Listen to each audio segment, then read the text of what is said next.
All right. Good afternoon, everyone. As co-chair of the APA New York Metro Chapter Urban Design Committee, it is my pleasure to welcome you to the third event in the Emerging Firms series, entitled Emerging Firms in Planning and Urban Design in the Era of COVID-19. The idea for the Emerging Firms event series arose out of a desire to create a platform for new, emerging, and small businesses in the urban design and planning industry. We've convened representatives from emerging businesses in our industry once a year for the last 2 years and are excited to once again bring together representatives from emerging firms to discuss the challenges and opportunities facing small businesses in the New York City area. With the onset of COVID-19, surfaced a lot of new challenges for emerging firms while shifting the boundaries for creative thinking, adaptive leadership, and strategy making for our cities. Today's conversation centers around how the planning and urban design community can encourage growth and stability of emerging firms, including minority, women-owned, and disadvantaged businesses, and the ways in which COVID-19 has affected the small business community. We've assembled a fabulous group of speakers for today, and I'd like to take a moment to give each of them the opportunity to introduce themselves. So starting with Shreyoshi, if you could please share your name, title, and the organization you represent, and then just pass it on to the next speaker to do the same. Absolutely. Hi, everyone. I'm Shreyoshi Banerjee. I am EVP of Urban Design with the New York City Economic Development Corporation. I am here also in a personal capacity today because I have founded a creative RFP toolkit, and I'm looking forward to presenting that today. I'm an architect and urban designer by background. So I will now let Georgine introduce herself next. Thanks, Shreyoshi. Hello, I'm Georgine Theodore, and I'm a principal and co-founder of Buro Partners, and we're an architecture, urban design, and planning firm with offices in New York and Detroit. And I am also a professor at New Jersey Institute of Technology, where I direct the Master of Infrastructure Planning program. And it's a pleasure to be here, so thank you so much for the invitation.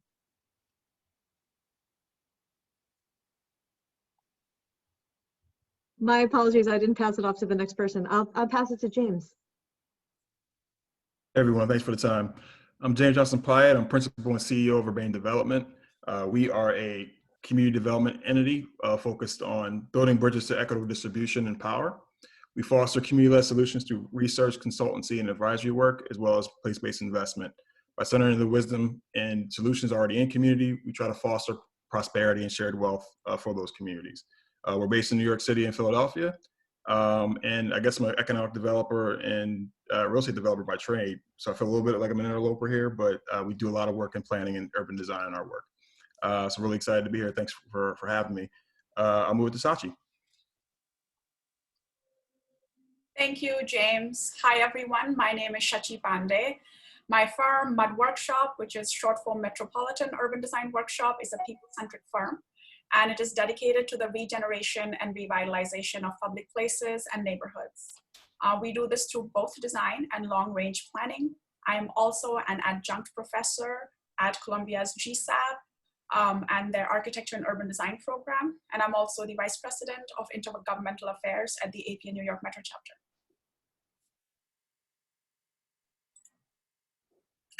Sorry, I'm gonna move it on to Jay.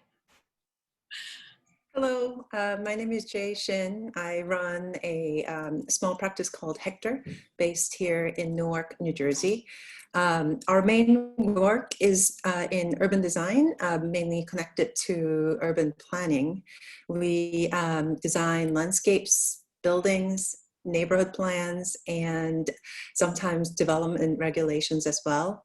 But most of all, we try to put our projects in the lessons that we have gained in tradition of popular education and community organizing, in hopes that we can weave a truly civic places where we are asked to do our work.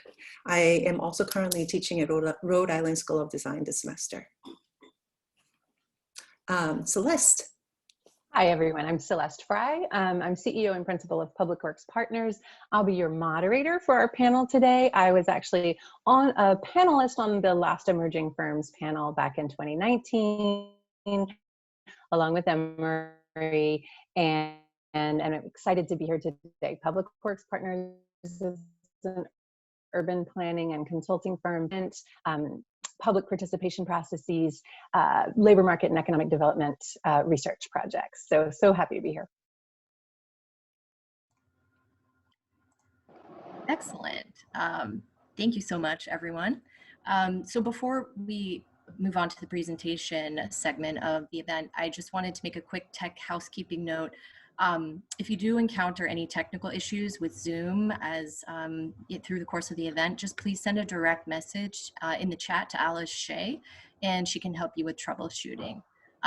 Also on the subject of the chat, if you have any questions for our speakers, please submit those through the chat and we will record and then present them to the speakers.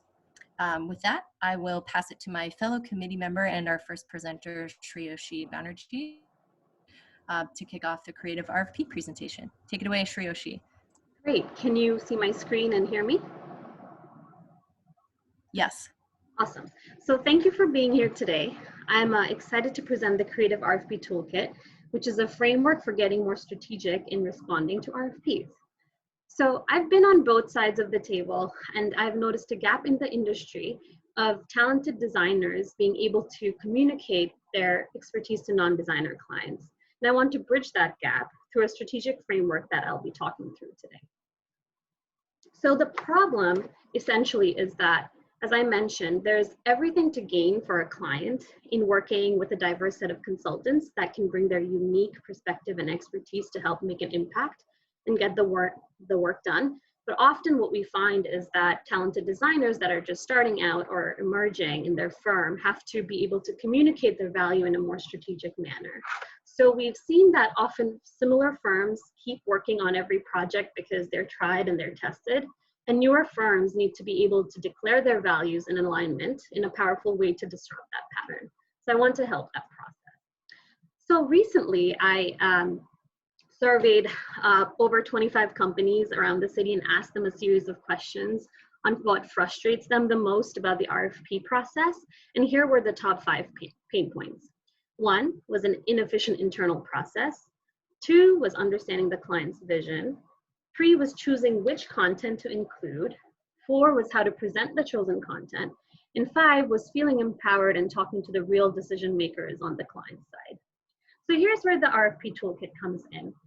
Each of these steps are aligned with creating solutions and strategic decisions related to those specific pain points that I mentioned. And these 5 steps are defining your value, aligning your value to your client, storyboarding your narrative, packaging an effective proposal, and presenting yourself powerfully. So quick disclaimer, I'm going to go through this in a very quick way. So if you have questions or want to follow up after, please feel free to reach out. Okay, so defining your value proposition. So it's not on you alone as an employee of a larger firm or even a small mid-sized firm to be able to define this, but you have to be able to advocate to your firm's leadership to go through this soul-searching exercise, which will open doors along the way for your firm. So you must know your collective values before you can align them with your client. So defining your value proposition together will ensure an authentic response and engage the right people around the table that are slated to work on this project. And once a firm has done this, it really comes through in the specific company culture and translates into a more comprehensive response, as well as team chemistry during an interview. So how would you do this? So you can, 1, conduct a charrette.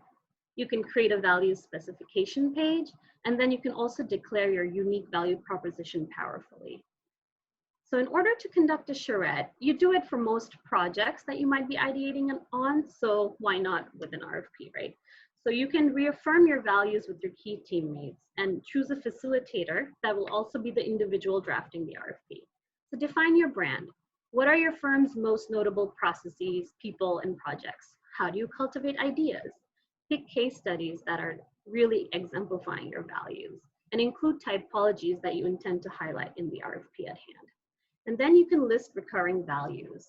Once you write down values and are more intentional before going into InDesign or Word or whichever software, you really pause and you take note of what the RFP is asking for. These are some worksheets that you can use. There's a website at the end which you can download these if you're interested. But these are essentially ways to break down the people, the process, and the project innovations in your company, and track key values and outcomes across all of them. So next, after you've gone through this charrette, the facilitator of the charrette could take key takeaways from the prior exercise and elaborate upon them in appropriate buckets. So here's where you can distill all of your collective brainstorming into one page. And this page can be referred to while you write your RFP. So this is where you articulate your vision, mission, values, and also any thought leadership in your field. So now that you have your unique value proposition, you can start declaring it in a powerful way, which can in the future get integrated into the RFP.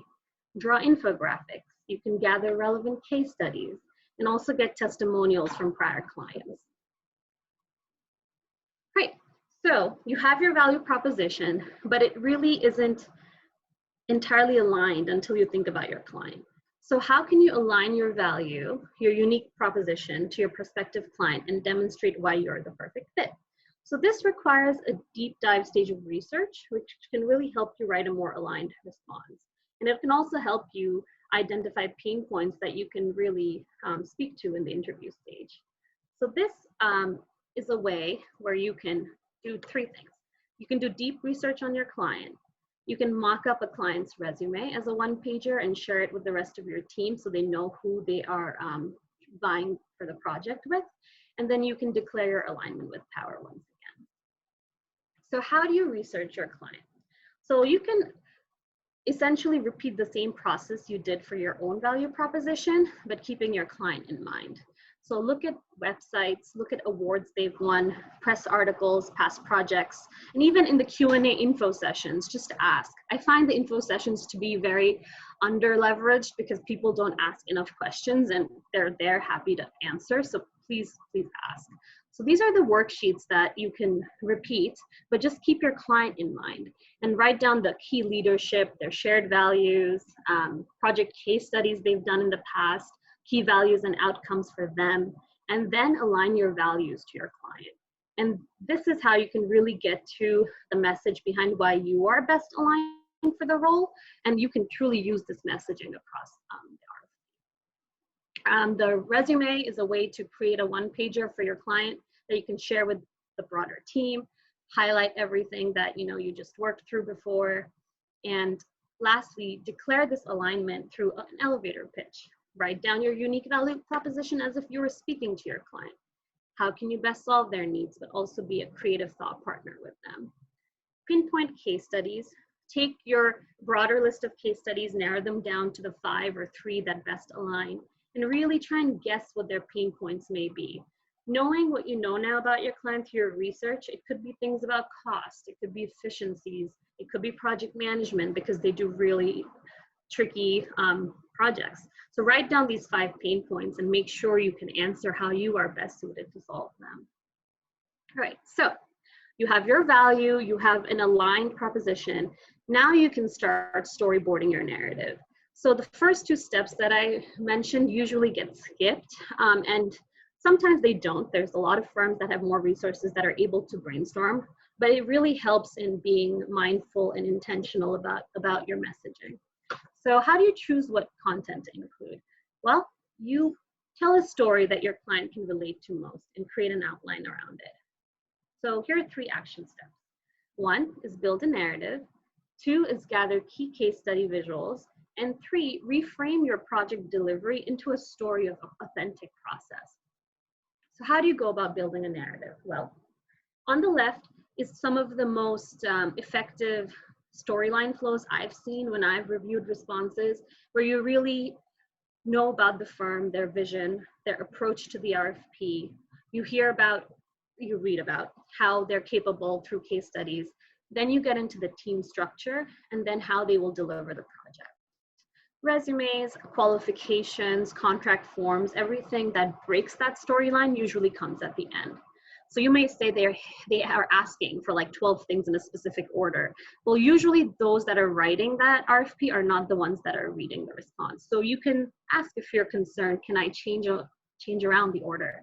But often thinking about the user flow and the narrative will really help your story come through. All right, so here's where you can also, this part of the process, gather key study assets. So this could be key values and stats, process diagrams of your case studies, and also photos of outreach and collaboration. So while polished renderings tell a great story, it shows what happened at the end, process diagrams actually give the client an idea of how you got to the end result and how you really think about solving a problem. So that thought process matters to the client, and that's something that makes your proposal stand out. So don't be afraid of including drawings, sketches, process. It really humanizes your proposal.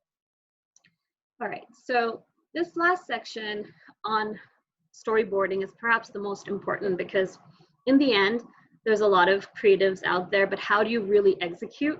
So make sure you give your client a glimpse into your creative process, but also your process of quality assurance.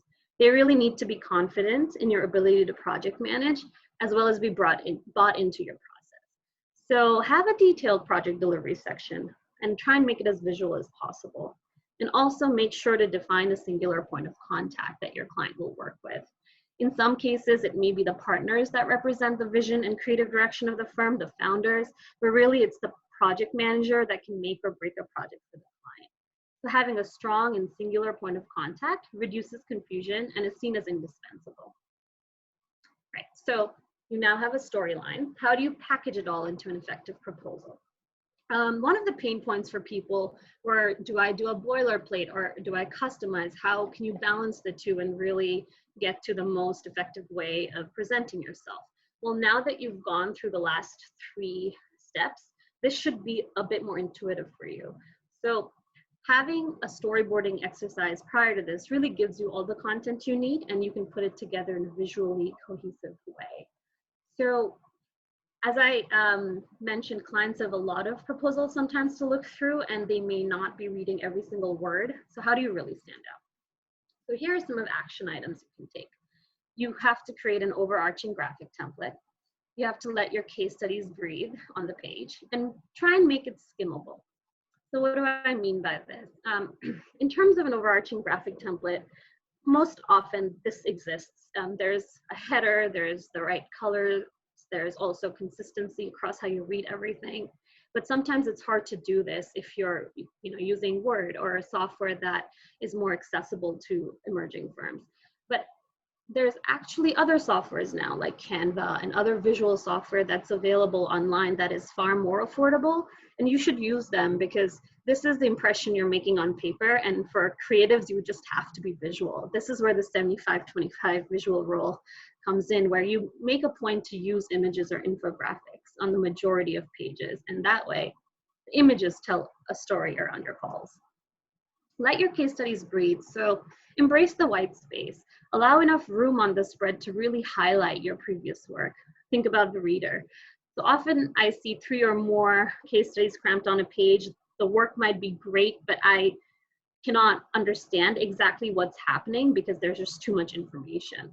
So use full pages and double spread layouts if you can. If you have the luxury of no page limits, do this. And this way you can also integrate all the key assets that you've gathered, like renderings, process diagrams, photos. So use text to support imagery versus the other way around. And lastly, make it skimmable. I mean, ideally, each proposal is read, word to word. But most often, if you have a lot of proposals back, people will skim, and they will skim and see, okay, what should I read first? They will read them all, but they will have a method of reading the ones that stand out visually to them. So here's where you can make sure by drafting an RFP and then skimming through it, can you extract the key information? Include visual elements, highlight key information, have pullouts. All right, so the last step of the toolkit, presenting yourself powerfully. So you've made it, you've been shortlisted, and that's a big step in itself. Trying to get yourself off of paper into in-person is huge. So you can avoid common mistakes or just be more strategic in your interview. So here's where some of the client alignment you've done in the past can come to your advantage. You know their pain points, you can speak to it.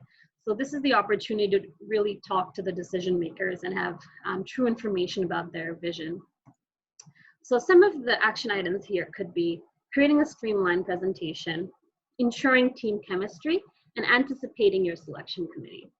So the streamlined presentation aspect of this is really taking your RFP and creating a smaller, more condensed presentation that highlights all the best aspects of it. So introduce your firm, talk about your project management capacity, highlight your vision and alignment, and your project understanding.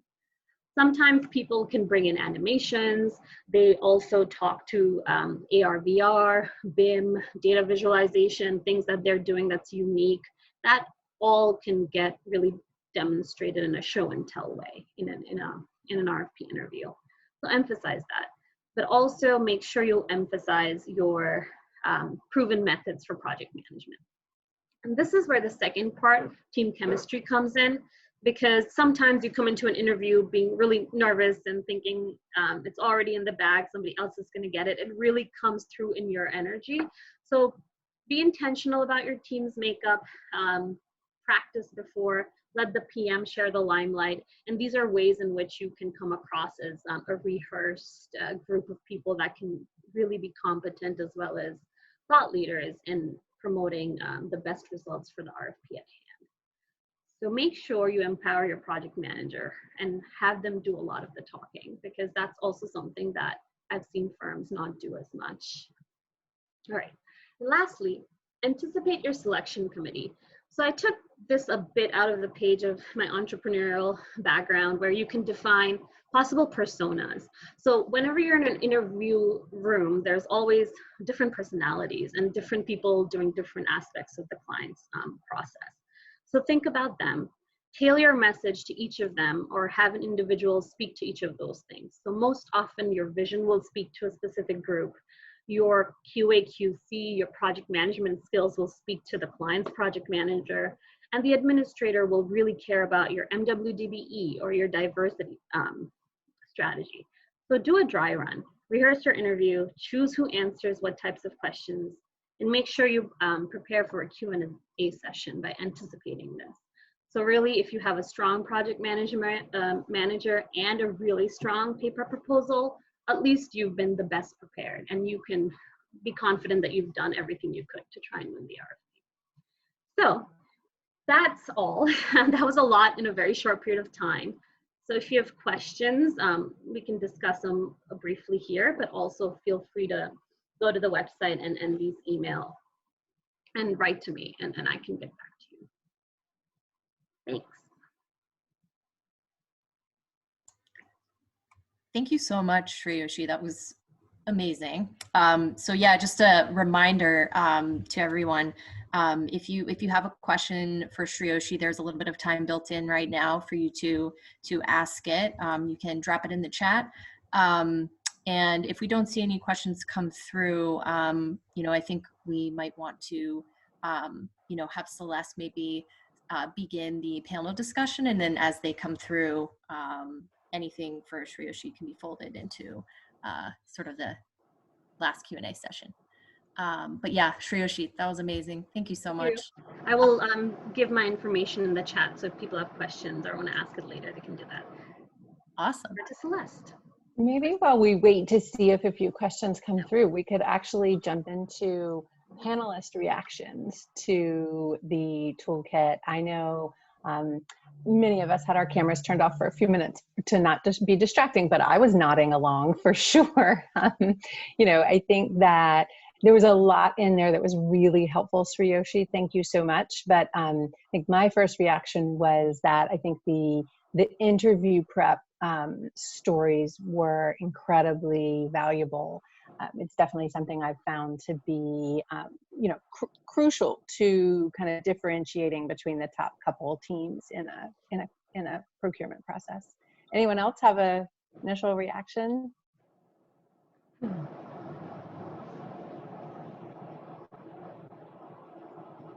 I thought it was absolutely amazing, and I wish I had had that when I first started my firm. I mean, it's you really make so clear the issues that you really need to do to get through the process successfully. And it was really helpful to hear them again, because I can also see myself in different interviews and areas where I succeeded in other areas maybe where I didn't. And it's even as someone who's gone through the process many times, it's really incredibly helpful. I think one of the things that I was wondering about, especially in the context of emerging firms, is actually the moments before you decide to go and to go for a project. And so I think that would be also an interesting way to think about the toolkit, because having, before starting my own firm, having worked in much larger firms, one of the areas that we excel in as larger firms is that we can really, tackle everything with a fresh set of eyes and with the entire team looking at it. But in bigger firms, they might have, they'll have a whole entire marketing team that's focusing on that. And I think one of the issues for a small firm is like, do we have the capacity to go after every single thing?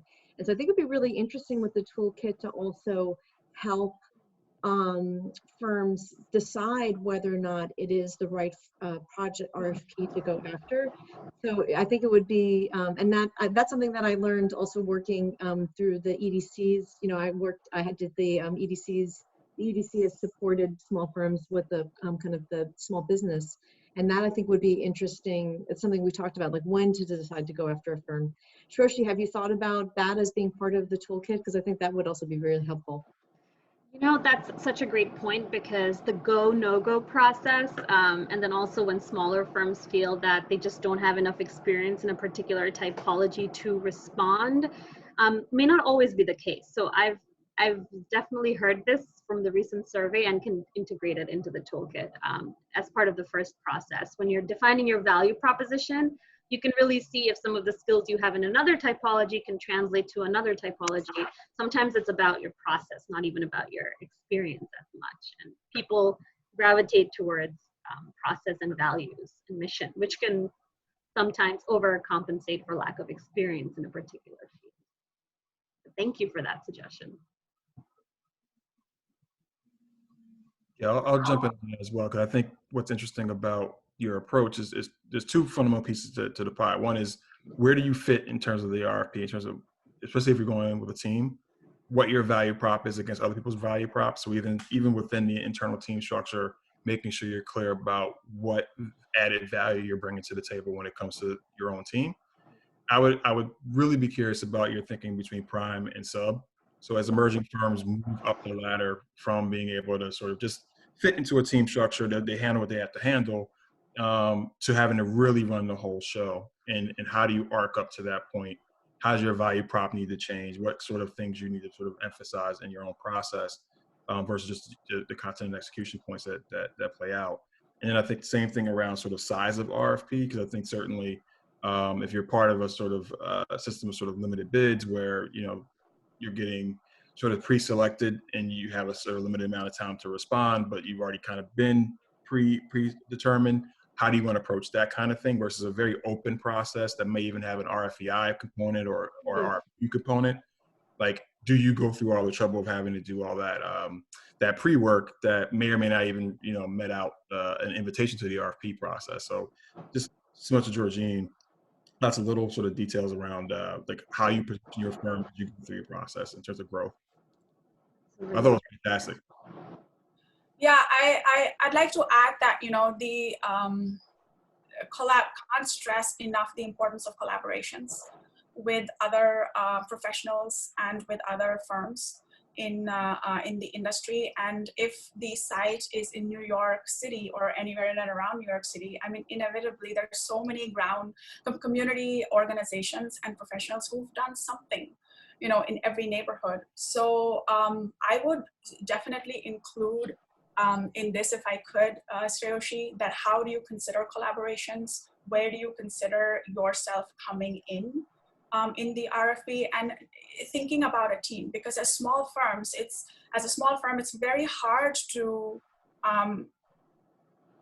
demonstrate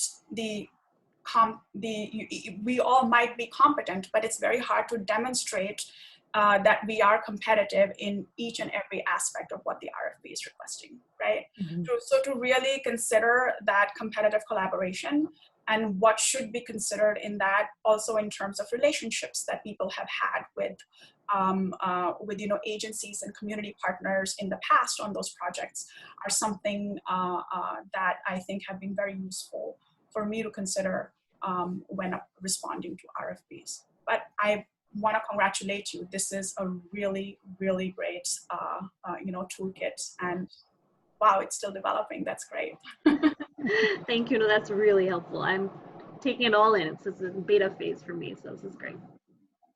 And I think there was one question that came in from the participants, which was saying, where can we find the templates you shared? So Sriyoshi, I think you said you're going to put it in the chat, so maybe you could do that now.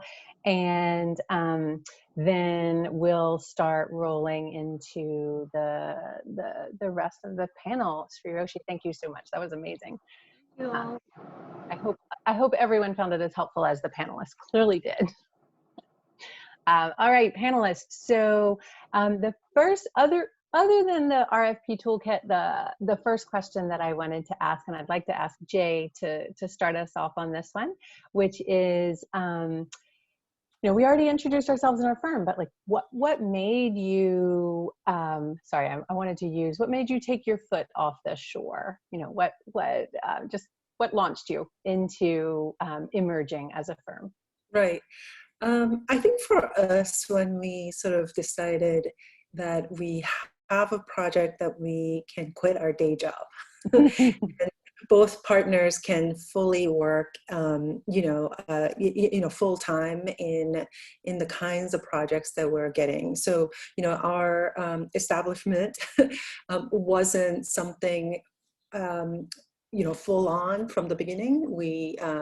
It was sort of a side gig, like we were sort of Batmans doing work, interesting projects, at night, and we both had day job. And in 2017, we made a commitment to work full time. So that was two of us, two partners, which our company since then grew a bit. And so yeah, meeting a key client was an important thing. The client that we were introduced to was in South Philly, and a community organization that is deeply committed to organizing immigrant community, really tying their efforts into creating green spaces. So it was sort of a big jump in faith that we were able to do it. And another key point came right after that, and it's, I wouldn't say awards and things like that are not going to solve all the problems. But when our partner Damon Rich received a MacArthur grant, that allowed us to sort of make bold presentation of ourselves, sort of how Sriyoshi talked about having a sense of confidence in the work that other people do see that there's a value to what you have been advocating. So those are two moments: a trustworthy and inspiring clients in Philadelphia, which is just an hour away from Newark, and then a little bit of PR. I think that was a lot of PR, but incredibly a huge honor for you both. Who else? What made you step your foot off the shore?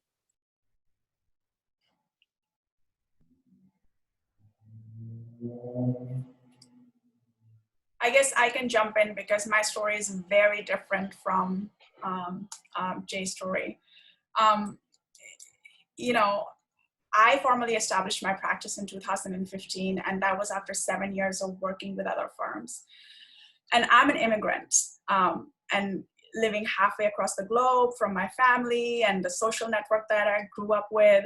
So I had already taken a big risk in some ways by moving here. And, there came a point, where this became a personal decision, where I started to think that the trade-off or the risk that I had already taken needed to make sense. And that's when I decided to take a plunge and maximize the potential for my own personal growth and development. And I think that I have a lot to thank to all the firms and the experience that I had before this. I worked at two really small firms. One was WXY, which in 2013 was about just 10 people, or a little bit more or less, I don't remember. And then my first boss, Christopher Steenen, who I worked with for 2 years after that. And you know, as some of you may know, that a small firm, you get to do everything. So it really gave me very good exposure to every aspect of a project, and also business development. And that's, you know, the two combined, then I felt ready to kind of, you know, jump the ship, because I knew how I could figure out and get things done and up and running, and, you know, start to explore my own interests in urban design. But yeah, it was more of a personal decision where I was thinking, should I be headed back or should I not? So the first project, when we won the first project, when I won the first project, it took me 11 months to land it, but it was, you know, in the prime position. We led a team of other firms that I had worked with before, and we landed the master plan for the city of Easton in Pennsylvania, which had a huge urban design component. So that's how we started. Long wait before landing the first project. Yeah, Georgine. So I have a different story as well. And my partners and I, we had all graduated from grad school in urban design and planning, and we had moved to New York. And I was working for kind of one of, there were a very small number of firms at that time who were doing urban design. They were, most of the urban design projects were going to three really big corporate firms. This is not just 2 years ago, it was a little bit longer than that.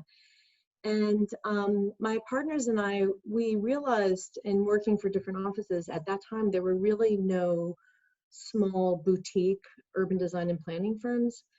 And so for us, it was really kind of, I think it was quite entrepreneurial and opportunistic, in that at that moment, we saw that most of the city projects were being dominated by these big corporate firms, and we thought that there was room for small, nimble, creative, ideas-based practices. And I think it's really a testament to, sort of some of the bigger clients in the city, like the EDC, and also other organizations, where there has been a kind of a shift towards smaller firms. And the fact that we're having this event here is evidence that that dynamic has really changed, where now there are many smaller, nimbler ideas-based firms in planning and urban design. And so, but I still think that that's a good exercise for people out in the audience who are thinking about, whether or not to start their own practice, or about trying to position their own practice. Is, part of it is really like looking at the market and seeing where the gaps are and how you can really position yourself in a space of strength. And I think ours really in the beginning was, there is a gap there, let's fill it. And we did. And now there's more competition, which is also good, and good for the built environment and good for people who live in cities. But I think it's really changed. So, yeah. That's a great point. James, anything you want to add on how you started your firm? Yeah, sure. Again, I feel a bit like an interloper. In economic development, it plays out a little bit differently than I think urban design. But so my firm has been emerging for over a decade. We're 12 years old, so we're a little bit more maybe landed than the other folks here. But we've gone through probably 2 or 3 pivots, and so I'll talk a little about that process as you kind of move through the work. So when I started the firm in 2008. So of course I made the great decision to start a firm right during the middle of a financial crisis. Like literally quit my job in August of 2008. Went to Italy, sat on a hill, said, you know what, it's time. I've been grinding and doing all this work. Prior to this, I worked for a CDFI consortium in Philadelphia. So I was, before the term food desert became a thing, I was having to determine what that was. And so I had my hands on a pretty sizable pile of money to help supermarkets develop in underserved markets throughout the city and the state. And then my work was replicating that model nationally, which included New York City, which is how I got introduced to the marketplace there. So I think to Georgine's point around understanding like where your niche falls in, I very quickly became sort of the food finance guy. That those tentacles hit urban design, planning, development, et cetera, because everyone's trying to figure out, well, how do I integrate food into my projects? So I was sort of the go-to for that. And very quickly it was like, well, if I'm running around the entire country talking about this work, why am I doing this for a bank? It's weird. So I was tired too. So I was like, well, how can I do this on my own? Crisis hits and I'd already quit my job. So I didn't quite know what to do. And two of my sort of clients in the work we were doing to expand the funding had occurred and said, hey, can you guys jump in and continue to work with us? We know it's not going to be simple in this environment, but we think we can still make this work. So the work was building revolving loan funds. And so I did that for the city of Detroit and Newark, actually. So early on, so I was 2008. So I was the food guy for a long time. And so it was hard to sort of break out of that shell because we had other competencies. And so relationships are the other piece of the pie here. So as you're moving through your work, you're trying to sort of whisper in people's ears and say, hey, we could do more. We could do something interesting there. And just getting shots to sort of, sort of pivot a little bit. So, we did that in New York City. We became very quickly, I call them the Tab M group that would work with real estate developers on their non-residential portions of their proposals.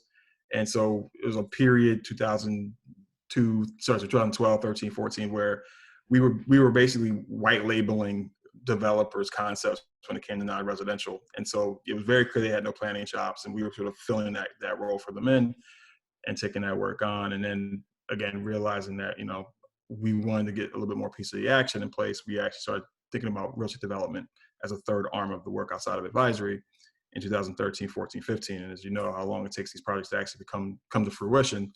We had our first RFP win in 2015, and we're still building the project now. It's slated to come to life in about 9 months. So in each case, it's been a bit of an evolution, but certainly the initial step was a happy accident.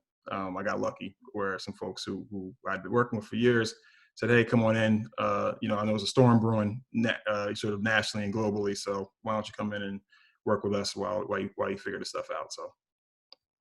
That's amazing. So I know everyone had really diverse answers, but I think there were a couple of themes that I drew out that I think actually draw us into the next two topics as well.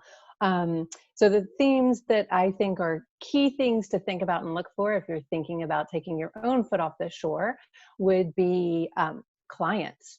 Do you have any? Even just one. That you're going to make pivots over time, that you need to look for a gap in the market that you can fill. And finally, just what's your personal drive? What are your personal circumstances that are pushing you? So definitely a bit of a push and a pull, I think, for everyone. I see Emery doing lots of nodding. So really, how are emerging firms like ours now equipped to offer kind of new approaches given this pandemic and given the racial justice mobilization? How are we as firms unique in the circumstances that we're in right now? Anybody? I feel like Georgine maybe identified that a little bit, because in talking about kind of stepping into a market gap, is there a market gap here today that we're well positioned to fill? Yeah, it's an interesting question. And certainly in our office, we've been, like probably every single office, forced to work in a completely different context. But I think the way that I would, and in that, we've had to pivot with a lot of our projects and really try to respond to the conditions of the pandemic, even in the kind of services that we offer. Like, so how do you do community engagement in the time of social distancing? If you're working in public space as we do, how can you create public spaces that foster the kind of social interaction that people crave and need in order to be resilient, but at the same time to do it safely. These are things that we're tackling right now with some of the projects that we just completed over the summer. But I think the way that I would answer it is I do think that smaller firms are really incredible engines of innovation, and that because I think there are very few there's some small firms that actually always do the same thing. They have a kind of market niche, and then they capture that area, and then they keep on doing that, and then they sort of get bigger. But I think that there are other smaller ideas-based firms that are perhaps a little bit more flexible and are tackling different kinds of projects all the time. And that's where I would put my practice, our practice in. And I think in that sense, we're kind of in a really good position to try to help with these circumstances, because we really do spend a lot of our design energies in coming up with new processes and new ways of working. And that's certainly what we've been trying to do. And so I could talk about like specific projects or specific things, but I do think that given the COVID pandemic, where we've had to kind of radically rethink everything. How do you collaborate with your team? How do you communicate with your client? How do you seek out new work if you're not traveling anyplace? And how do you actually contribute to improving the built environment when everything has been turned upside down on its head? I think that small firms are really, small ideas-based firms are really in the position to kind of come up with new strategies and new ways of working, because that's what we always do. Well said. James, is this another pivot for Urbane? You do so much work around kind of community equity and racial justice mobilization already. I'd love to hear how you all are thinking about this now. Yeah, I mean, from a conceptual level, it hasn't really changed anything. We've been doing this for 12 years, and I think the world's catching up with our mantra, right? So we've been talking about community wealth building for 12 years. In the beginning, no one knew what the hell we're talking about and looked at us funny, and now it's like, oh, okay, like we're doing that too, and it's like, oh wow, okay, welcome to the party. But I'm happy that I think to the earlier points, there's more folks thinking about this as it cuts through different sort of sectors and segments. So how does this play out in the built environment? How does it play out in sort of master planning? How all these sort of sectors are interlinked. So in my mind, I'm excited because I think practitioners across the board, including planners and urban designers, the idea of inclusive growth, the idea of equitable sort of growth as a place-based construct becomes very, very much real for us. I'd say if anything, we are pivoting to some extent. We've accelerated a lot of our technology integration points. We had grand plans for, we run a marketplace in Brooklyn. So our retail marketplace, we've had to step up the e-commerce game quite a bit in the last 6 months in terms of our social distancing in the marketplace. But our approach has always been, using place as a way to do applied research, and then use that research to sort of figure out how we want to move. So the way we do that research has definitely gotten way more digital, way more sort of cross-focused on things that we can capture passively, and then having to invest in certain technology that we probably wouldn't have done otherwise. And then also getting our communities to trust that process. So a big part of it is a lot of folks that we work with, there may be some digital divides in place. So, we've had to buy hotspots for folks when we want to get into sort of either internet or even SMS, sort of communication points. And so it's us being a sort of good actor when it comes to research or when it comes to advisory work to make sure folks have infrastructure. So that's been another big thing we've had to push into this. But on the small firm side, I think what's really interesting now for us, as you get larger, you're trying to find the synergies in your product to be able to sort of build IP and then use that IP to some extent, whether it's framework or actually the actual information in other gigs, so you can make more profit, and not have to recreate the wheel a little bit. But, the idea of creating bespoke solutions in COVID, I think is super important. And I think small firms are really equipped to being able, to Georgine's point, to move nimbly to solve problems. And those problems are going to be very unique. They're going to be very place-based in my mind, and having to figure out how to sort of make those things work larger firms, not say they can't do it. It's just that their infrastructure is built to be able to pump out lots of similar, even if it's ideation, their processes are going to be more rigid, right? And so being able to sort of see the clear issues that a place has and try to solve effectively for it, I think small firms are really equipped for it. And I think for us, we're taking our modalities and our frameworks and put them to the test in a real place right now. So it's been interesting, some hits, some misses, but it's been pretty good. That's amazing. And I know, so I'm gonna throw out one more question. And I'm going to give Jay and Shachi first cut at it. And if they want to also address, they're totally related, right? You can throw in more about the last question as well. We all want to keep people to, we all want to stay within this sort of like lunchtime parameters, but it's hard because it's such an amazing conversation. All right, so the next question I wanted to bring up is just like, so how can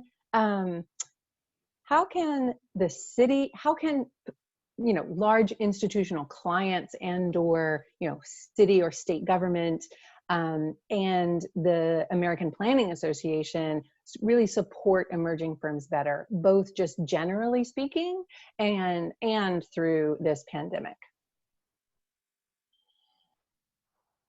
I can take that real quick, and I'll add some things to the last question as well.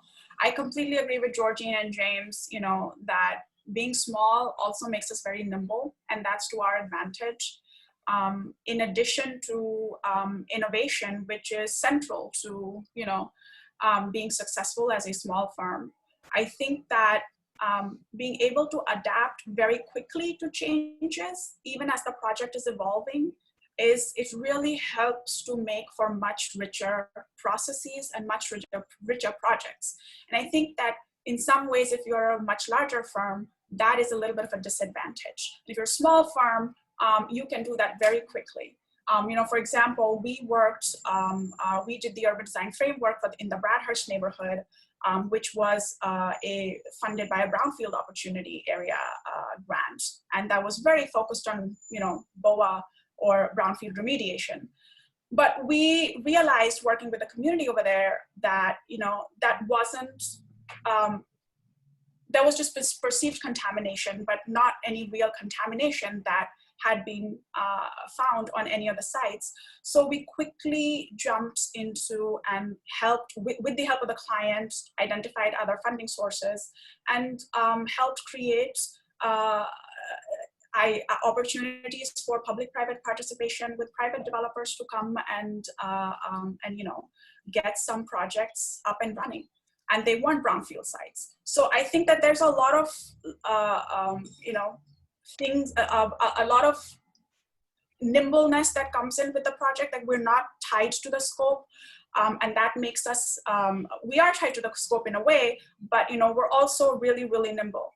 And then the other thing is that we all, recognize, and I'm sure my colleagues here recognize as well, that no matter how small a project is, whether it's $10,000 or it's $100,000, it ends up taking almost the same amount of work, because our scopes and our deliverables are so intertwined and with each other, they're dependent and interlinked.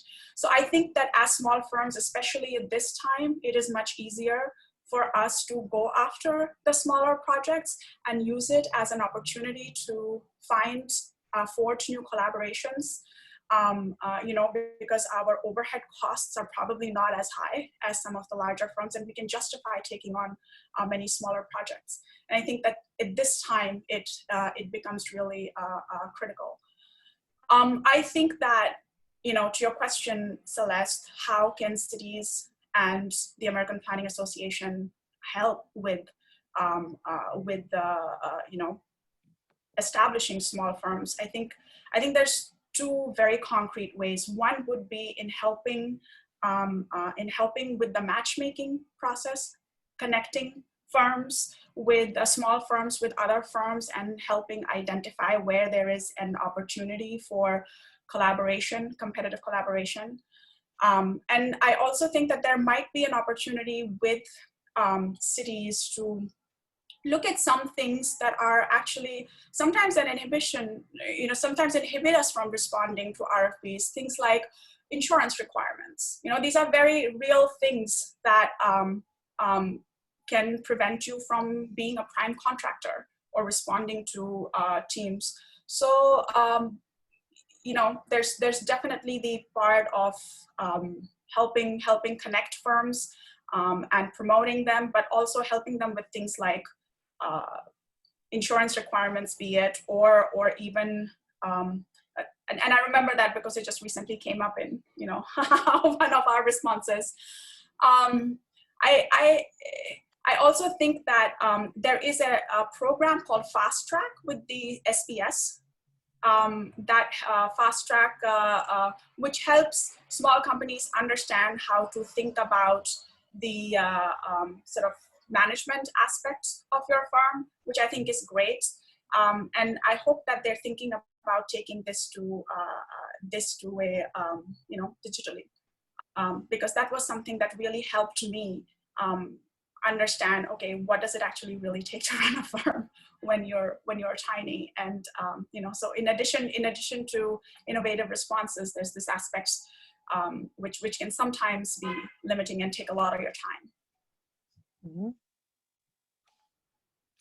Yeah, I think I would definitely agree with everything that Shachi said, that those things are definitely helpful in having those support and knowing to seek those support for us have been really important. I think that the other thing that I would like to sort of ask for more from APA or even AIA, both myself and other staff at Hector are trained in architecture as well, is that, of course, sort of highlighting some of the new practices have been hugely helpful, just getting exposure to, potential partners and collaborators, but also the ability to sort of connect the dots in the kinds of emerging practices that they do have the vantage point to see, and sort of allowing a platform for us to create sort of a almost our own sector, whether it's a practice based on and advocating for equity or racial justice. I think that sort of seeing the emergence of new practices as not just sort of an entrepreneurial move, of course there's an aspect to that, but also coming out of a need for certain movement and advocacy that are linked to the kinds of work that we do. So I think that when Georgine talked about, when she and her partner started her practice, she kind of sort of their firm, of course, was sort of an aspiration and established language for us. Often, my students ask like, oh, what kind of urban design firm should I look for? I know that Hector, you're too small and you're not hiring, but we love your work. There is an established language, like, go look at the work that is being done by folks like Black Space. Go look at the guys at Interborough. So sort of helping us generate a language to sort of assess our practice, joined at the level of missions and our sort of mission-drivenness. And so sort of linking that to your earlier question about pandemic, we are nimble and we are able to sort of change the sort of our technology and even the way we manage our projects. But the thing that I think also is really great about small firms is that we're kind of also very rigid in our belief, in our core mission, in that, I think since COVID, there have been so many initiatives or distraction in almost ways, sort of what are we doing? How is design contributing to this problem? Just jumping too quickly into sort of solution-based reactions. And the fact that we as small businesses are sort of really rigidly based in what we believe in, our core mission. For example, Zoom meetings, right? How do we do community engagement in Zoom meetings. And if we believe that the community meetings have to be organized and curated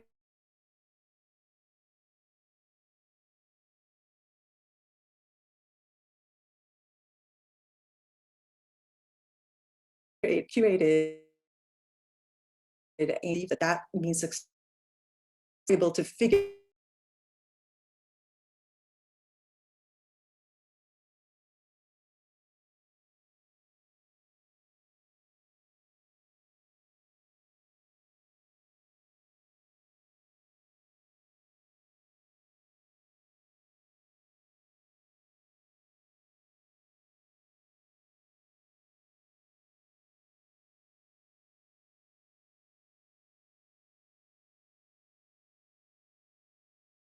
I think are kind of related, and just in the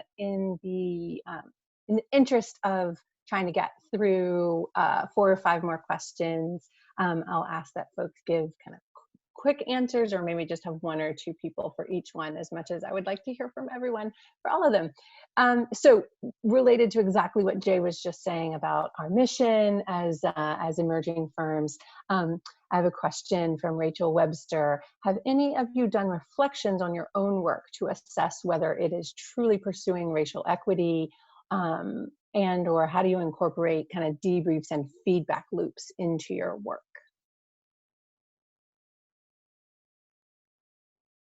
It's a big question.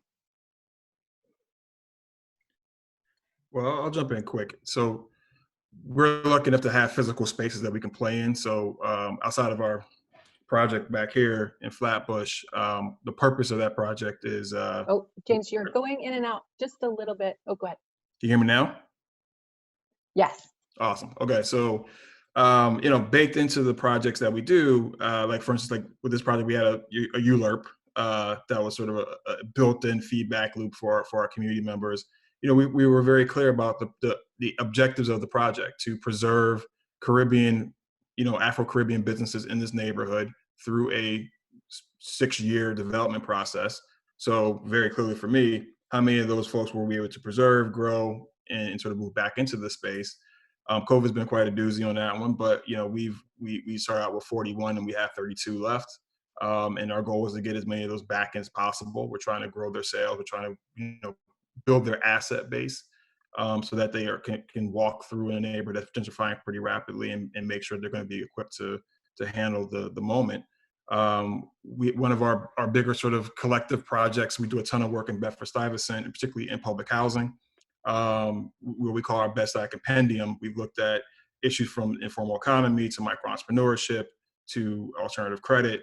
And every one of our projects focuses on having an applied research application. So in case of our sort of really interesting project around financial health and mobility, look at transit access and said, okay, for these public housing residents, what are the impediment points to getting to jobs, to getting to goods and services?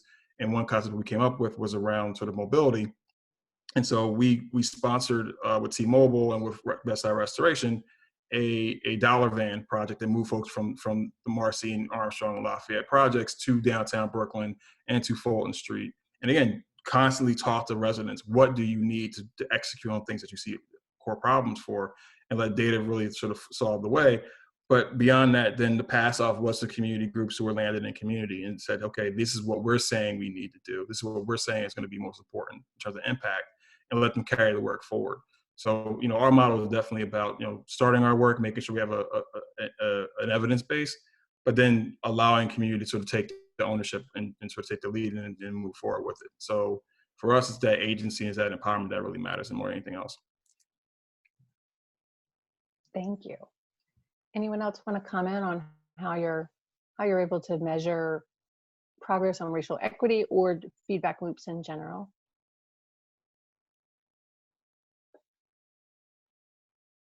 Yeah, Georgine. Well, one thing the first part, it's something that we've been thinking about deeply, but I'll try to answer the second part about kind of debriefs and feedback loops. I think that in our work, we're really trying to make feedback and engagement the foundation of all of our projects, and really to see how by really front loading and continuing a kind of engagement with all different types of stakeholders throughout the project, if you can kind of use that feedback and that input as to drive the project, and working on these kind of process driven projects, come up with different results. So I think that we have really, in a lot of the urban design and planning projects that we've done recently, we're really trying to structure the process and structure a process in which the engagement is giving us the kind of raw material or the basis to push the project forward. So it's a little, it's more sort of open-ended, and it requires more time in that part of the project, but that's something that we're trying to do, and that goes towards a kind of obviously a more inclusive approach, so that you're getting that as part of the foundation, as opposed to kind of just checking off a box and saying you talk to these groups or those groups. And so with our work, we're trying to come up with innovative and new ways of designing the engagement process to get new forms of and kind of more meaningful input. It's hard to kind of answer a question like that generally, but yeah, just to because these are all really, really good questions and important ones. Absolutely. So two questions that I kind of want to combine.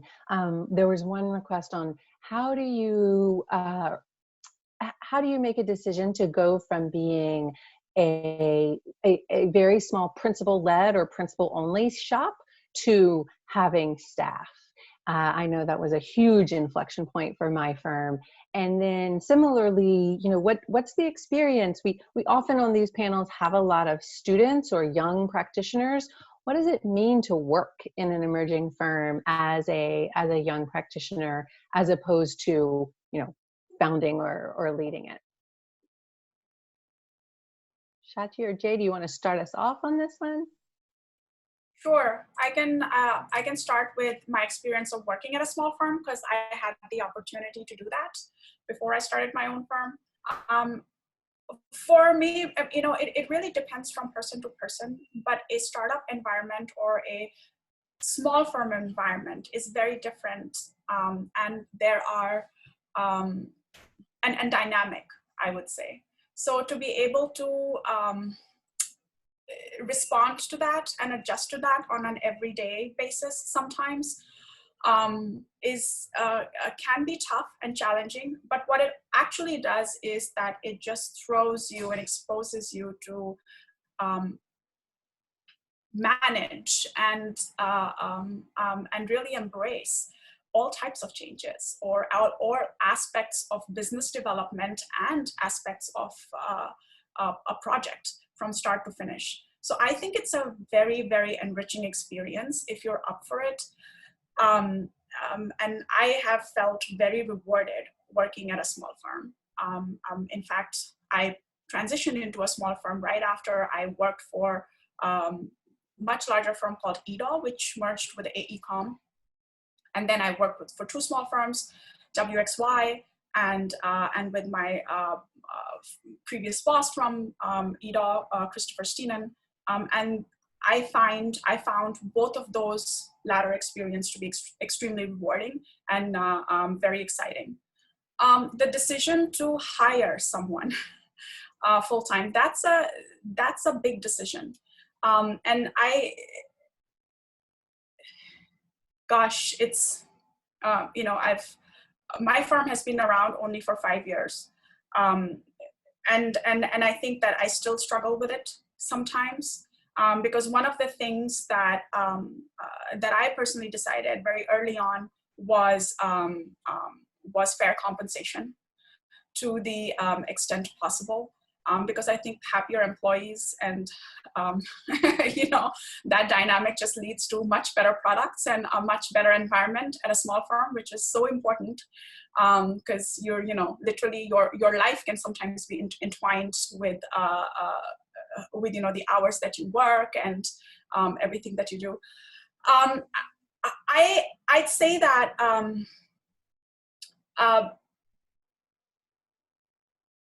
if for me, and I'll just speak for myself, for me, when there was an opportunity to bring on a full-time employee with the same, with a decent salary, I did not hesitate even once, because I realized how important it is to have more than one staff, so that you're, or more staff, so that it can free up your time to really, focus on the innovation aspects and the things that you really started your firm to focus on. So it's extremely important to maybe have a full-time employee that can grow with you. But that said, I also have worked with models where I've had several short-term engagements with through internships. And it's been clear from the beginning that they were coming on a specific project, but that after the project we would assess if there was an opportunity for them to continue or not. And I think that transparency upfront was very helpful, and it also gave me the bandwidth to go after a lot more projects. And focus my effort on, really thinking about what we would like to do with which client, and really focusing on, the content of the project versus the production aspect. So, so I would say that, weigh it in. There's certainly advantages of having somebody who grows with your firm, because then, that dynamic is so important and it's so rewarding. But if you cannot do that, I always say that, get more people on a project by project basis with clear communication upfront, and free up your time to really grow where you want to grow. So that's a great spot on message. Jay, anything you want to add? And then our last 2 minutes, I've got a request to squeeze in one more question. Okay, well, I'll be quick about sort of my takeaways from working in a small firm. My own firm is that it's great to have to care all the time. That's your job. I think that I've worked in big firms, and I'm not saying that I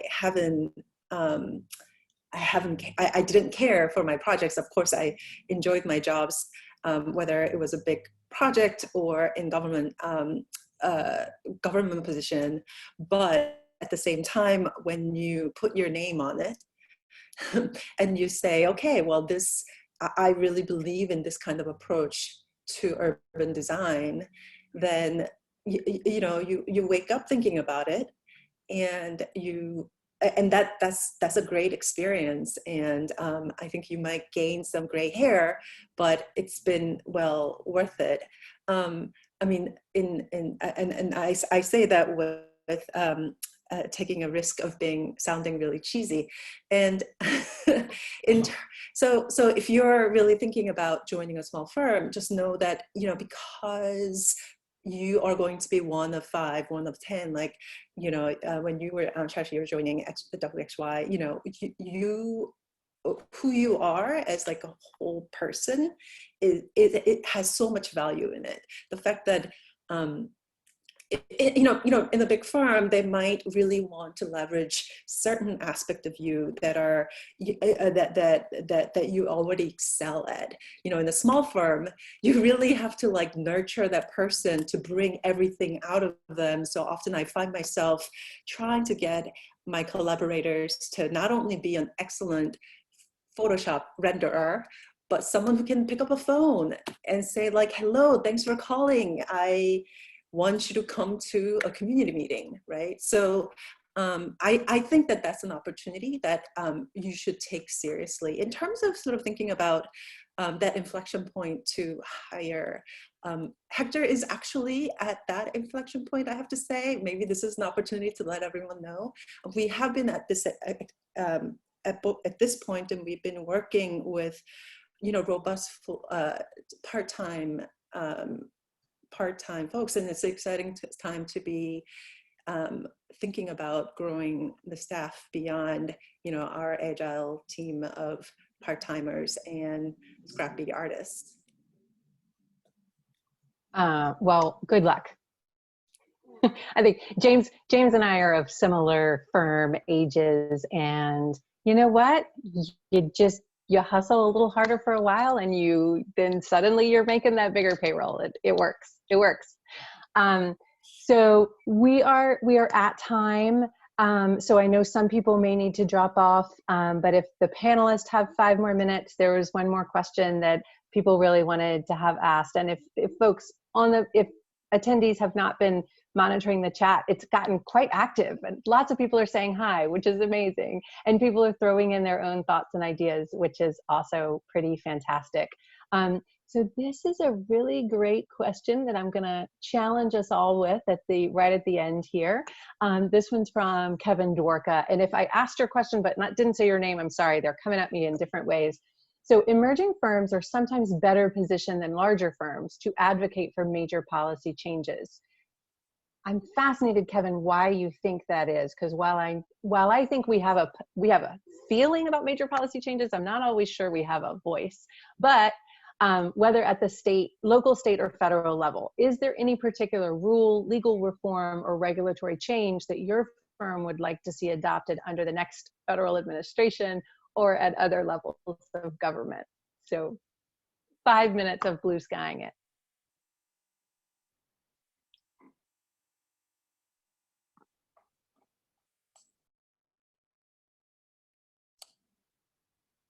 Okay, I'll rapid fire this one in my mind. So I think federally, I would love for there to be a real animation around benefit corporations.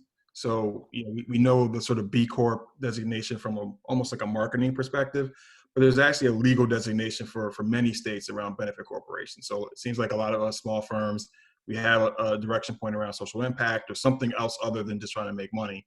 And so if the federal government actually incentivized that mission point, allowing for folks to really be able to change the nature of their corporate charter, it impacts its taxes, it impacts the way you're able to sort of deliver services in terms of your overhead.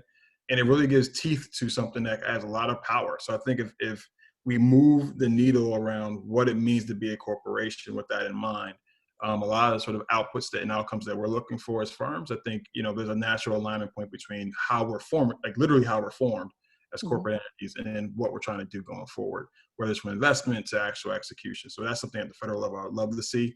We are moving into a mayoral elections period in New York City. So it's going to be a wild 7 or 8 months. I think maybe not policy, but more around advocacy. If there's any opportunities to advocate for things you're interested in, there's a plethora of mayoral candidates. Speak that truth to power now, because they're all trying to formulate their campaign messages and their platforms like as we speak. And so, to be blunt, I can't really see a massive difference between any of these folks. So if we can get in the mix a bit and speak to the things we care about to them, don't be shy about reaching out to their campaigns. At this point, they're probably more open to hearing from you at any point in their process. So I think that needs to be something that we all do. Yeah, Georgine. That is such an interesting question.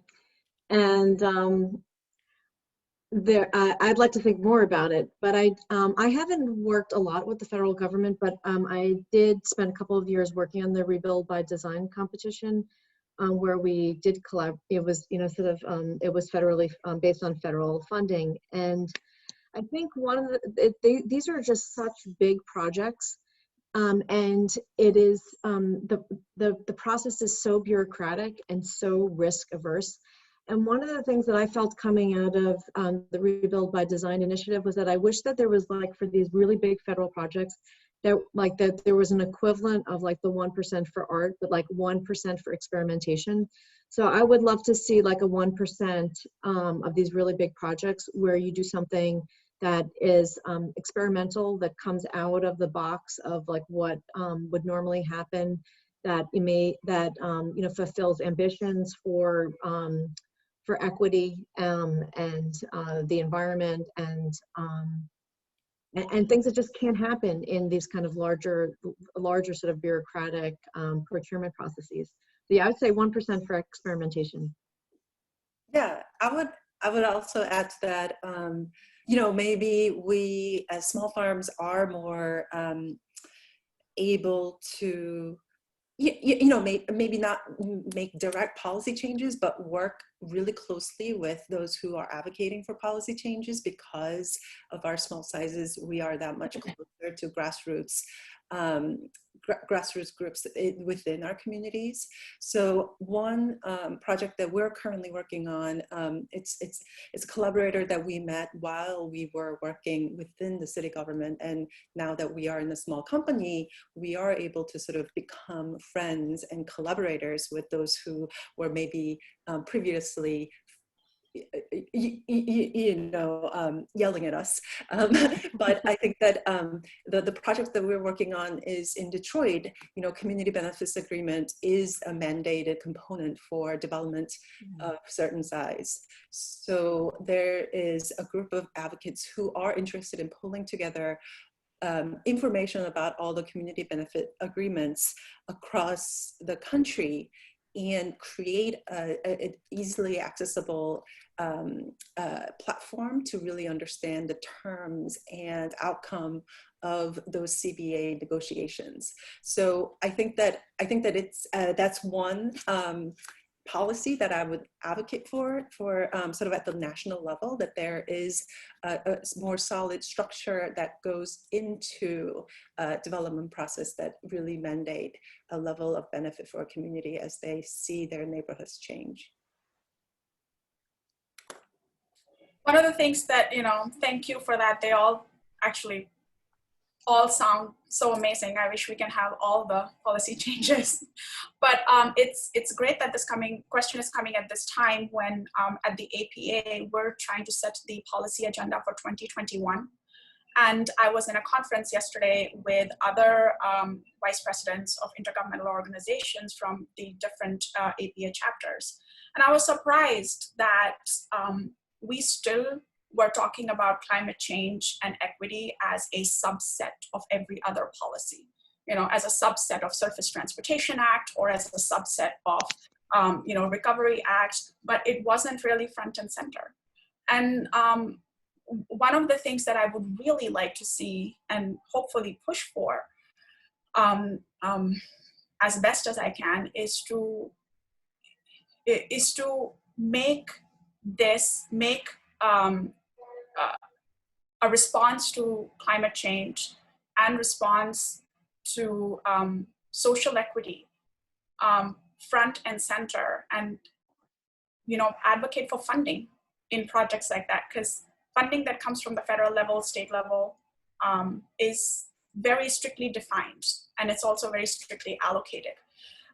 So I think that that's one thing that I would love for to see. Let's just for the next decade say that every project or every funding public fund that is going to get funded at the federal and state level is going to have this component that is dedicated to addressing issues of climate change and social equity. And both of these things are intertwined. The COVID pandemic has made it so clear that these two things are intertwined, and without one, we can't have the other. So rather than discussing it from the lens of, different policies like transportation, like let's just bring it front and center and discuss it straight from, the point of view of climate change and social equity. That is, excuse me, that's an amazing way, I think, to wrap this up. And I think if, we've covered a wide range of topics in a very short time, but I think that what I hope we've gotten across to everyone is that small and emerging firms can have creative RFP approaches. Thank you, Sriyoshi, I'm sorry. And then that, small firms emerging firms come from different perspectives, but I think we all have centered our work around equity and around making the world better for the communities in which we live and work, and the people who work for us and with us. And I think that's and innovation and experimentation, just a lot of really exciting things fomenting within the growing world of emerging firms, at least in the New York market. So with that, and speaking of, Emery actually reminded me that my own firm, Public Works Partners, just posted a new job posting today. So if you're interested, check it out. We're at publicworkspartners.com. And thank you, Emery. Yes, of course, you're welcome. Also, just one thing, Alice reminded me in the chat that Kevin Dwarka, who submitted one of the questions, was actually a speaker on our very first Emerging Firms panel. So thank you, Kevin. Thank you for the question and for joining today. So as we wrap up here, I would just like to say a huge thank you to our wonderful speakers and to all the attendees who joined us today. And if you'd like to learn more about how to get involved with the APA New York Metro chapter, you can visit the chapter website, www.nyplanning.org. We have a bunch of committees. It's a great way to become active with the chapter. One item to flag, other members of the APA New York Metro Chapter Urban Design Committee have organized a virtual event scheduled for next Monday, November 16th, also at noon, entitled Centering Equity in Micromobility Planning, Policy, and Design. They've got another stellar group of speakers, so be sure to tune in and check that out. It's a free event as well, and I believe there's some CM credits pending for that event. I should also note too, just quickly here at the end, there are some CM credits pending for this event as well, so stay tuned to the LinkedIn event page because we'll be posting the materials from today and any updates on CM credits there. So with that, I think that's all I have. Many thanks again for joining us today, and have a wonderful afternoon. Thank you, everyone. Thank you, everyone. And the panelists. Thanks. Thank you for the invitation.